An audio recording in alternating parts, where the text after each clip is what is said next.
નમસ્કાર વિદ્યાર્થી મિત્રો, આજે આપણે ઘર્ષણ બળ જે ટોપિક મેં ચલાવ્યો હતો અગાઉના લેક્ચરમાં, એ ટોપિકમાં જે સૂત્ર મેં તમને કીધું હતું એ સૂત્ર આધારિત આજે દાખલા જોઈશું અને અમુક દાખલા તમને હોમવર્કમાં આપીશ.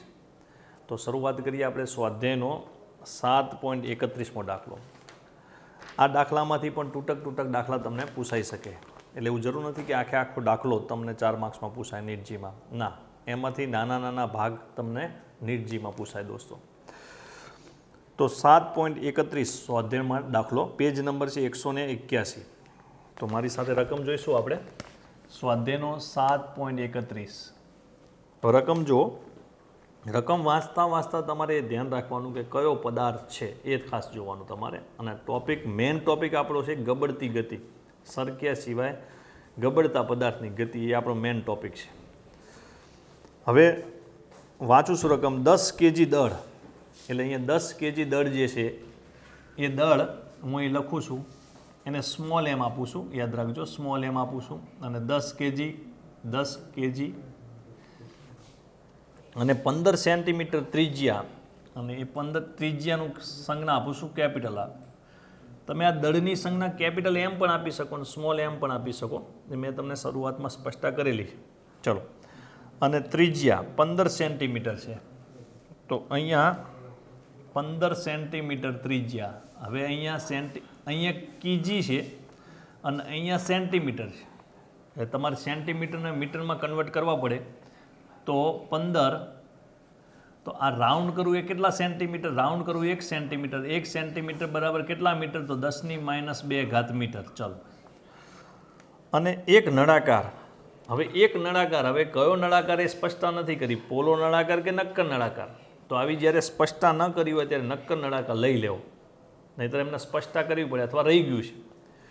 પણ જો સ્પષ્ટતા ન કરી હોય તો આપણે નક્કર નળાકાર, ઘન નળાકાર લઈ લેવો. આ એમની ભૂલ કહેવાય, પણ આપણે અહીંયા નક્કર નળાકાર લઈ લઉં છું. પણ તોય છતાં મેં તમને કીધું કે ક્યાં આવી સ્પષ્ટતા ના કરી હોય તો આપણે નક્કર નળાકાર લઈને દાખલો ગણી દેવો. તો એ નક્કર નળાકાર, નક્કર એટલે કે ઘન નળાકાર, અને ઘન નળાકાર તેની ભૌમિતિક અક્ષને અનુલક્ષીને ચાક ગતિ કરશે તો એની જડત્વની ચાક માત્રા કેટલી આવશે? તો 1/2 mr². કેટલી આવશે? 1/2 mr². મારે ચક્રાવર્તન ત્રિજ્યાનો વર્ગની જરૂર પડશે, તો mk² સાથે સરખાવી પણ દો, એટલે એમ ઉડી જાય, એટલે k² બરાબર શું આવશે?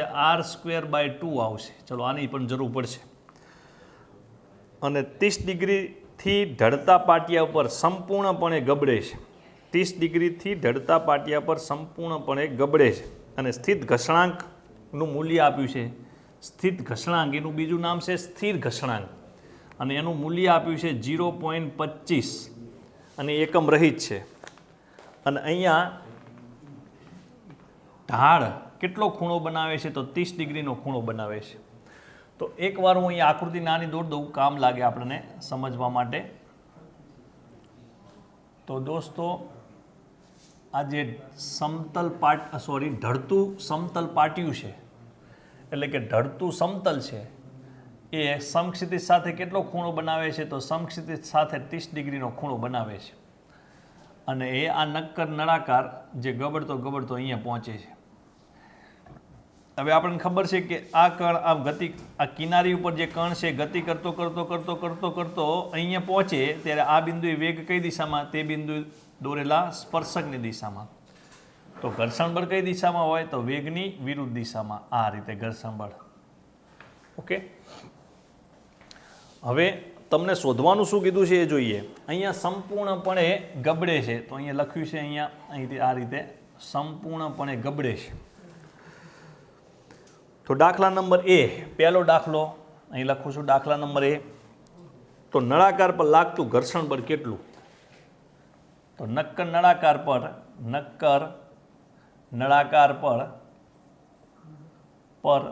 લાગતું ઘર્ષણ બળ. હવે આ ઘર્ષણ બળનું સૂત્ર તમને મેં ગયા લેક્ચરમાં યાદ રાખવાનું કીધું હતું. તો આ ઘર્ષણ બળનું સૂત્ર બરાબર mg sin θ છેદમાં 1 + k²/r² નહીં, શું આવશે દોસ્તો? r² છેદમાં k² આવશે. ઓકે, હવે અહીંયા એમ એ પદાર્થનું દળ એટલે નક્કર નળાકારનું દળ છે, જી ગુરુત્વ પ્રવેગ, અહીંયા થીટા ખૂણો, આર એ આપેલું છે. ખાલી કે સ્ક્વેર આપણે શોધવાનું હતું તો કે સ્ક્વેર મેં અગાઉથી શોધી પાડ્યું. કે સ્ક્વેર જોઈ લો તો કે સ્ક્વેરનો જવાબ શું આવે? R square by 2. હવે કિંમત મૂકતી વખતે ધ્યાન આપવાનું. હું લખી દઉં છું એમ જી સાઇન થીટા છેદમાં 1 પ્લસ આર સ્ક્વેર તો છે જ, નીચે કે સ્ક્વેરની જગ્યાએ શું આવશે દોસ્તો? આર સ્ક્વેર છેદમાં 2. હવે એનું સાદરૂપ જુઓ, આટલો ભાગ વિચારો તો આ અંશ કહેવાય, પછી આ એનો છેદ, એનોય છેદ, છેદનો છેદ અંશમાં એટલે અહીંયા પહોંચે, પછી ઉપર ના પહોંચાડી દેતા. અમુક તો આ બગડો છે ઉપર લેવી જાય. એટલું બધું નથી વિચારવાનું, આટલું વિચારો કે આ અંશ, એનો આ છેદ, એનોય આ છેદ, છેદનો છેદ ક્યાં જાય? અંશમાં, એટલે અહીંયા પહોંચી જાય. ઓકે, તો એક આ 2 રહ્યો એ હું અહીંયા લખી દઉં છું, પણ એકવાર એક સ્ટેપ વધારે લખી દઉં એટલે તમને ભૂલ ના પડે. એમ જી સાઇન થીટા 1 પ્લસ અહીંયા આર સ્ક્વેર ઉડી જશે, છેદનો છેદ ક્યાં જશે? અંશમાં, એટલે આ 2 ક્યાં આવશે? અહીંયા 2 આવશે, અને 2 અને 1 એટલે કેટલા થશે? 3, એટલે અહીંયા આવી જશે છેદમાં 3. હવે ખાલી કિંમત મૂકી દઈએ. ચલો, દળ કેટલું છે પદાર્થનું? તો પદાર્થનું દળ છે 10, જી કેટલા લેશું? 9.8, અને સાઇન 30 કેટલા લેશું? સાઇન 30 ડિગ્રી મૂકવું અહીંયા, સાઇન 30 ડિગ્રી એટલે હું ડાયરેક્ટ લખી દઉં છું 1/2, અને છેદમાં કેટલા છે? 3. આનું સાદરૂપ આપશો એટલે જવાબ લગભગ 16.33 ન્યૂટન આવશે. આટલું ઘર્ષણ બળ લાગશે ઓછામાં ઓછું. તો એકવાર જવાબ ચેક કરી લો, 16.33 ન્યૂટન છે. ચલો, આ એક દાખલો કમ્પ્લીટ પૂરો થયો. અહીંયા તમારે ખાસ અહીંયા આટલું સ્ટેપ ધ્યાન રાખવાનું કે અહીંયા ભૂલ થઈ શકે, અને આ સૂત્ર કમ્પ્લીટ યાદ રાખવાનું. ચલો, હવે બીજો દાખલો શું પૂછ્યો છે એ જોઈએ. દાખલા નંબર 2 જુઓ. ચલો, આટલો ભાગ નીકાળી દઉં. હવે દાખલા નંબર 2 ચેક કરીએ આપણે. રોલિંગ એટલે ગબડવું, પણ આગળ સંપૂર્ણ રોલિંગ થાય છે. આમ કરીને આમ સંપૂર્ણ રોલિંગ થાય છે, સંપૂર્ણ ગબડે છે. એટલે આગળ લખી દેજો રોલિંગની આગળ, સંપૂર્ણ રોલિંગ દરમિયાન ઘર્ષણ સામે કેટલું કાર્ય કરવામાં આવ્યું હશે. તો સંપૂર્ણ રોલિંગ દરમિયાન દાખલા નંબર 2, સંપૂર્ણ રોલિંગ દરમિયાન ઘર્ષણ બળ વિરુદ્ધ કેટલું કાર્ય કરવામાં આવ્યું છે? ઘર્ષણ બળ સામે કેટલું ઘર્ષણ, ખાલી ઘર્ષણ લખ્યું છે, ઘર્ષણ એટલે ઘર્ષણ બળ સામે કરવામાં આવતું કાર્ય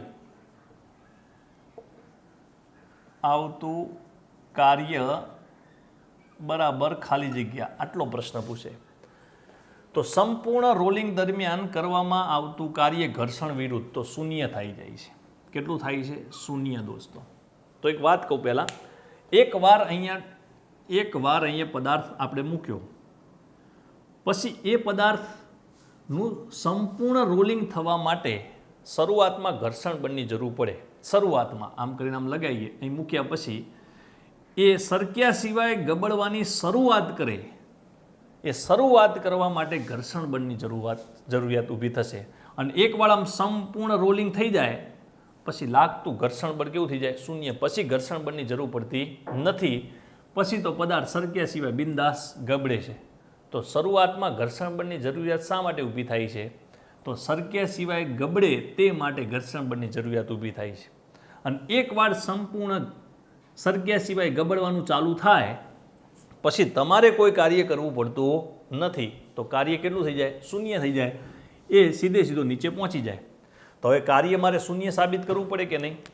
તો અહીંયા હું શૂન્ય સાબિત કરું છું. ધારો કે આ એનું કેન્દ્ર છે, દ્રવ્યમાન કેન્દ્ર, એટલે કે ભૌમિતિક કેન્દ્રથી અહીં સુધી ત્રિજ્યા આવે, એટલે ત્રિજ્યાને રજૂ કરતો આ સ્થાન સદિશ, તો કરવું પડતું કાર્ય, આ કાર્ય, તો કાર્ય ઉર્જા પાવર ચેપ્ટરમાં કાર્યનું સૂત્ર છે, ચેપ્ટર નંબર 6 કાર્ય ઉર્જા પાવર, એમાં કાર્યનું સૂત્ર આવશે બળ ગુણ્યા સ્થાનાંતર. પણ હવે સદિશ સ્વરૂપે લઉં છું તો એનું સદિશ સ્વરૂપે સૂત્ર આવું થાય, F.R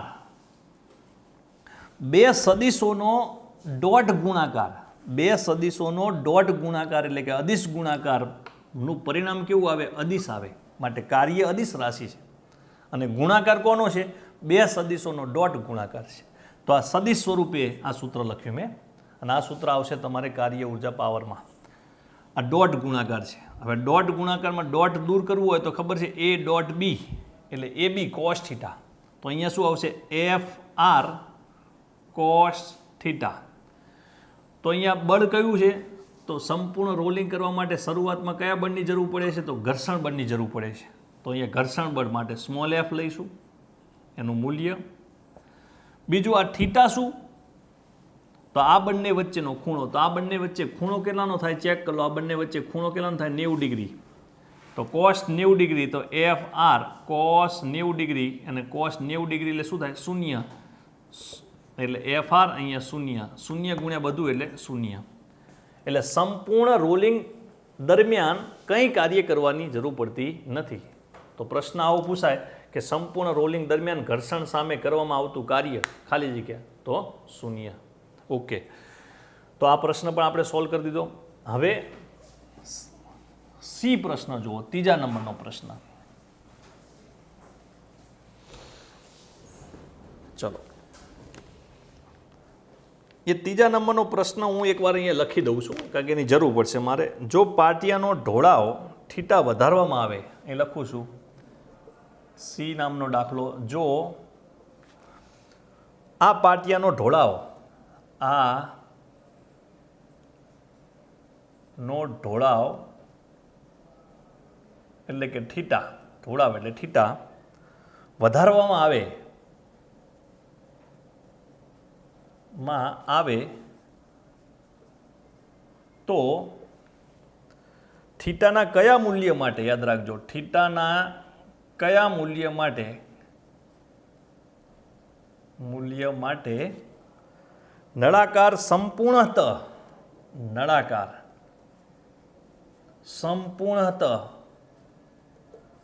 એટલે કે સંપૂર્ણ ગબડવાને બદલે સરકવાનું શરૂ કરશે.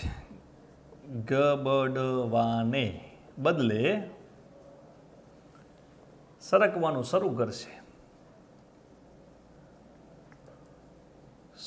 કરશે. ઓકે દોસ્તો, તો તમે વિચારો અત્યારે હાલ થીટાનું એવું મૂલ્ય છે, 30 ડિગ્રી કે જેથી આ ઢોળાવ ઉપર નક્કર નળાકારને મૂકવું તો એ સરક્યા સિવાય ગબડ છે. પરંતુ આ ઢોળાવ આમ છે, એની જગ્યાએ આપણે ઢોળાવ વધારતા જઈએ, વધારીએ. હવે ઢોળાવ વધારીએ એટલે થીટા વધારવો પડે. તો થીટાનું એવું કયું મૂલ્ય આવશે કે એ મૂલ્ય માટે જો નક્કર નળાકારને ઢાળ ઉપર મૂકવામાં આવે તો ગબડવાની જગ્યાએ સીધો સરકી જાય. એ તો તમે પ્રેક્ટિકલ ફીલ કરી શકો છો કે જેવો આમ ઢાળ વધારતો જવું ને એક ઢાળ એવો આવશે કે એ વખતે ખૂણો એવો હશે અને એ વખતે નક્કર નળાકારને મૂકવું તો ગબડે નહીં પણ સીધો સરકી જાય. તો થીટાનું એવું કયું મૂલ્ય છે એ આપણે શોધવાનું છે. તો સૌથી પહેલાં જરૂર પડશે મારે ઢાળ પર સરક્યા સિવાય ગબડે તે માટેની આવશ્યક શરત. તો પહેલાં એ લખું, ઢાળ પરથી સરક્યા સિવાય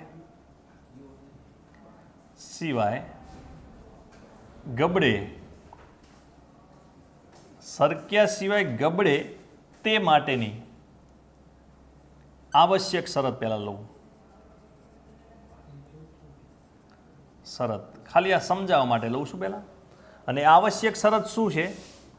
તો સ્થિત ઘર્ષણાંકનું મૂલ્ય, એટલે આ સંપર્ક સપાટીએ સ્થિત ઘર્ષણાંકનું મૂલ્ય ઓછામાં ઓછું કેટલું હોવું જોઈએ? તો tan થીટા છેદમાં 1+r² જેટલું ઓછામાં ઓછું તો હોવું જ જોઈએ. આ પદ જેટલું હોવું જોઈએ, અથવા તો આ પદ કરતાં વધુ હોવું જોઈએ. અત્યારે હાલ ધારો કે તમે આ સ્થિત ઘર્ષણાંકનું મૂલ્ય તો અત્યારે હાલ આ પદાર્થ સરક્યા સિવાય ગબડે છે તે માટેની આવશ્યક શરતનું પાલન થાય છે એવું ચેક કરવું હોય, આવશ્યક શરતનું પાલન થાય છે એવું ચેક કરવું હોય એટલે કે કાં તો આ બંનેનું મૂલ્ય સરખું આવવું જોઈએ, કાં તો પછી આ સ્થિત ઘર્ષણાંકનું મૂલ્ય આના કરતાં વધુ આવવું જોઈએ. તો આવશ્યક શરતનું પાલન થાય છે, સરક્યા સિવાય ગબડ છે. તો એના માટે શું કરવું પડે? થીટા કેટલા? તો થીટા કેટલા છે? તો 30 ડિગ્રી મૂકવાના. ત્રિજ્યા આપેલી છે, આ ત્રિજ્યા આપેલી છે. ચલો, ત્રિજ્યા આપેલી છે. કે સ્ક્વેર, તો કે સ્ક્વેર આપણે શોધી પાડ્યા છે. એ બધાની કિંમત મૂકો. માનો કે કિંમત મૂકો, હું અનુમાન લગાવું છું. માનો કે કિંમત મૂકો અને જવાબ મળે 0.19. માનો કે, હો ધ્યાન રાખજો. તો આ તો કિંમત આપેલી છે ઓલરેડી. કેટલી કિંમત આપી છે? 0.25. તો જો શરતનું પાલન થાય છે, ચેક કરો. જો આ બધી કિંમત મૂક્યા અને અહીંયા જવાબ માનો કે 0.19 આવે તો શરતનું પાલન થાય છે. હા, શરતનું પાલન થાય છે. આ પદ કરતાં આનું મૂલ્ય કેવું છે? મોટું છે. તો સરક્યા સિવાય ગબડ છે. અથવા હાલ. પરંતુ આ થીટાનું મૂલ્ય આપણે શું કરવાનું છે? થીટાનું મૂલ્ય આપણે શું કરવાનું છે? થીટાનું મૂલ્ય આપણે વધારતા જઈએ. તો ક્યાં સુધી સરક્યા સિવાય ગબડ છે? ક્યાં સુધી? માનો કે આ થીટા વધારતા ગયા, આ થીટા વધારતા ગયા 30ની જગ્યાએ 31, 32, 33, 34, 35, 36 વધારતા ગયા. તો એક સમય એવો આવશે કે અહીંયા આ મૂલ્ય વધતું જશે. આ 0.19 શરૂઆતનું છે એ વખતે વધતું જશે 0.25 આવશે. તો કઈ શરત આવી? તો હા, હજુ બંને સરખા થયા. આ થીટા વધારતા ગયા એમ આ મૂલ્ય વધતું ગયું. જવાબ આવ્યો 0.25, આના જેટલું છે. તો અહીંયા શું થશે? અહીંયા પદાર્થ સરક્યા સિવાય ગબડ છે, પણ સરખુંની તૈયારીમાં છે. કેવી છે? સરખુંની તૈયારીમાં, એટલે અણી ઉપર હશે. અને જો તમે અહીંયા 0.255 કરી દો તો કઈ શરત આવી જશે? તો ઇક્વલ નહીં. તો હવે આ મૂલ્ય આના કરતાં શું થઈ ગયું? નાનું થઈ ગયું. તો અહીંયા એક ખૂણો એવો મૂલ્ય વધારીએ કે જેથી આના કરતાં આ મૂલ્ય વધી જશે. અને આ મૂલ્ય વધી જાય તો પદાર્થ અહીંયા મૂકો તો એ પદાર્થ ગબડે નહીં, સીધો સરકી જાય. તો આ વખતે ખૂણો કયો છે? એ ખૂણો આપણે અહીંયા શોધવાનું છે. તો હવે આ ખૂણો કયો અહીંયા મૂકવું કે જેથી આ પદનું મૂલ્ય આના કરતાં વધી જાય? તો એ ખૂણો આપણે શોધવાનો છે. તો હાલ એ ખૂણાનું મૂલ્ય શોધવું હોય તો તમે હાલ ચેક કરો. જો 0.255 એ 0.25ની કેવી છે? ખૂબ નજીક છે. એટલે તમે લગભગ સમાન લઈ શકો. એટલે આપણે ઇક્વલ લઈએ, લગભગ આમ કંઈ સમાન લઈ લઈએ. સમાન લેશું એટલે 0.25 એ વખતે કંઈક ખૂણો મળશે, અને એ ખૂણો જે મળ્યો એના કરતાં સહેજ વધારી દઈશું. પહેલાં ઇક્વલ લાઇન કન્ડિશન લઈશું. આમ ઇક્વલ લાઇન કન્ડિશન લઈએ એ વખતે શું થશે? આ બંનેનું મૂલ્ય કેવું થઈ જશે? આ પદનું મૂલ્ય સરખું થઈ જશે. એ વખતે આ ખૂણાનું મૂલ્ય આપણે શોધી પાડીએ, આ ખૂણાનું મૂલ્ય. અને પછી આપણે આના કરતાં સહેજ ખૂણો વધારશું તો અહીંયા જવાબ શું આવી જશે? 0.255, એટલે કે આના કરતાં વધી જશે. એટલે આ રીતે શરત આવશે. અને આ શરત કોની? પદાર્થ ગબડ્યા સિવાય સરકે તેની શરત આવી જશે. એટલે પહેલાં ઇક્વલ લઈને દાખલો સોલ્વ કરીએ અને અહીંયા જે ખૂણો આવે એ ખૂણા કરતાં સહેજ મોટો ખૂણો લઈશું એટલે પદાર્થ ગબડશે નહીં, સરકશે. તો અહીંયા આ બંને મૂલ્ય કેવા છે? લગભગ સમાન જ છે. તો આ લગભગ સમાન લઈ લઉં અત્યારે હાલ, લગભગ સમાન. તો હું અહીંયા શરત લખું છું. શરત લખું પદાર્થની સરકવા માટેની શરત. તો પદાર્થની સરકવા માટેની શરત. હવે સરકવા માટેની શરત કઈ?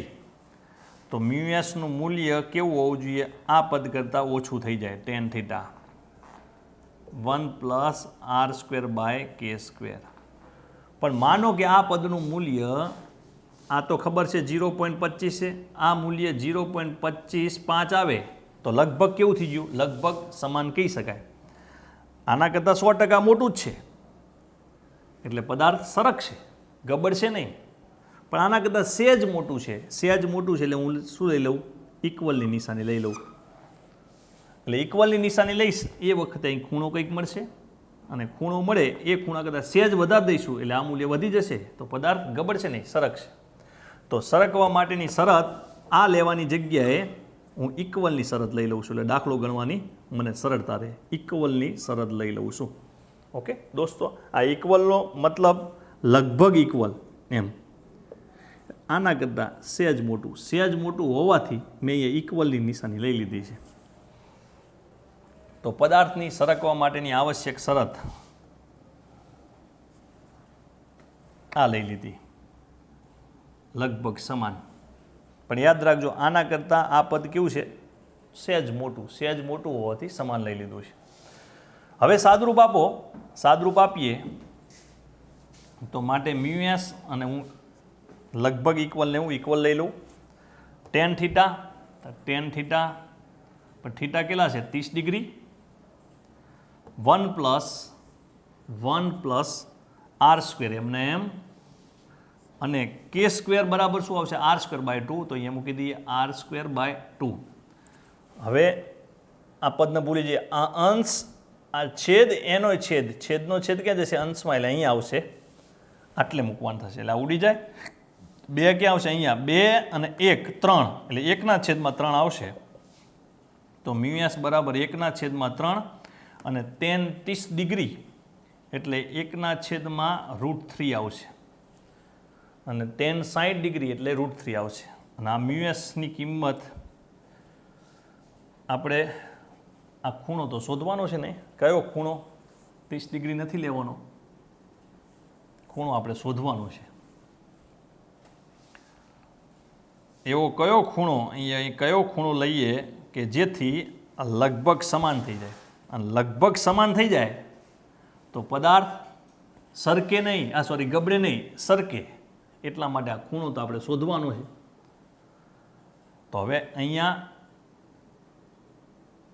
અંશ, આ છેદ, એનો છેદ, એટલે ક્યાં આવી જશે? અહીંયા 2 ને 1 3, એટલે માટે મ્યુએસ બરાબર 1/3 tan θ. 3 અહીંયા લાવી દઈએ એટલે tan θ બરાબર 3 મ્યુએસ. 3 મ્યુએસ બરાબર 0.25 એટલે 0.75.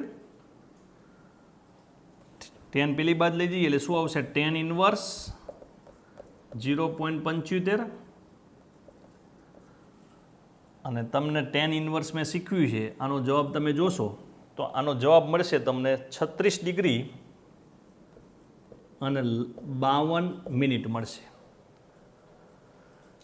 હવે આ કયો ખૂણો છે? આ એવો ખૂણો છે, જો આ 30 ડિગ્રી કરતાં વધતો ગયો, 30 ડિગ્રી કરતાં આ ખૂણો કેવો થાય? 30 ડિગ્રી કરતાં મોટો ખૂણો છે. આપણે ખૂણો વધારતા ગયા. તો પહેલાં કેવું હતું? પહેલાં તો કમ્પ્લેટ આ રીતે હતું કે પદાર્થ સરક્યા સિવાય ગબડે તે માટેની આવશ્યક શરત શું? સરક્યા સિવાય ગબડે તે માટેની આવશ્યક શરત કે ઓછામાં ઓછું મૂલ્ય આના જેટલું હોવું જોઈએ, કાં તો એના કરતાં વધુ હોવું જોઈએ. તો આનું મૂલ્ય કેટલું છે? તો આનું મૂલ્ય 0.25. અને આમાં કિંમત θ બરાબર 30 ડિગ્રી મૂકો તો માનો કે જવાબ 0.19 આવે છે. તો આ શરત પડાય છે, આના કરતાં મોટી છે, સરક્યા સિવાય ગબડે છે. હવે આ ખૂણો વધારતા જઈએ તો 0.25 આવશે. તો લગભગ કયા આવ્યા? આ સમાન આવે. તો અહીંયા શું થશે? પદાર્થ ગબડશે ખરો, પણ સરખુંની તૈયારીમાં હશે. અને હવે પછી ખૂણો આના કરતાં સહેજ વધારીશ. આ ઇક્વલની કન્ડિશન લીધી મેં, ઇક્વલની કન્ડિશન. તો પદાર્થ સરખુંની તૈયારીમાં હશે, પણ ગબડશે નહીં. અને પછી આ ખૂણો જે આવ્યો એ ખૂણા કરતાં સહેજ ખૂણો વધારશું આપણે, એટલે 0.25 થઈ જાય, એટલે શું થઈ જશે? આના કરતાં વધી જશે. એટલે કે આ મ્યુએસ કેવું થયું? આના કરતાં ઘટી ગયું. એટલે પદાર્થ હવે ગબડશે નહીં, સરકશે. તો અહીંયા ઇક્વલની કન્ડિશનમાં ખૂણો મળ્યો. હવે એના કરતાં સહેજ વધારે લઈએ એટલે ખૂણો લગભગ કેટલા? આના કરતાં સહેજ વધારે. આને લઈ લઉં લગભગ 1 ડિગ્રી. 1 ડિગ્રી આમાં નાખી દઉં એટલે લગભગ 37 ડિગ્રી. 37 ડિગ્રી આના કરતાં કેવું છે? સહેજ વધારે કરી દઈએ એટલે પદાર્થ ગબડ્યા સિવાય સરકશે.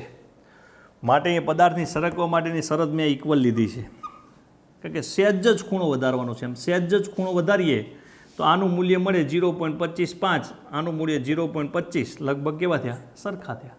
આમ તો ખરેખર આમ છે, પદાર્થની સરકવા માટેની શરતો આમ છે, સહેજ જ વધારે છે. સહેજ જ વધારે હોય તો તમે ઇક્વલની નિશાની અથવા લગભગ ઇક્વલની નિશાની લઈ શકો. પછી જે ખૂણો મળે એ ખૂણા કરતાં સહેજ ખૂણો વધારે દેશું એટલે પદાર્થ ગબડશે નહીં પણ સરકશે. તો જો આ ઢોળાવ આટલો રાખવામાં આવે એટલે કે આ ખૂણો આટલો રાખવામાં આવે 37 વધારીને તો પદાર્થ ગબડશે નહીં પણ સરકશે. તો આ જે લખાણ છે એ લખાણ પીડીએફમાં નથી એટલે તમારે શાંતિથી લખી દેવાનું. આ વધારાની માહિતી મેં આપેલી છે.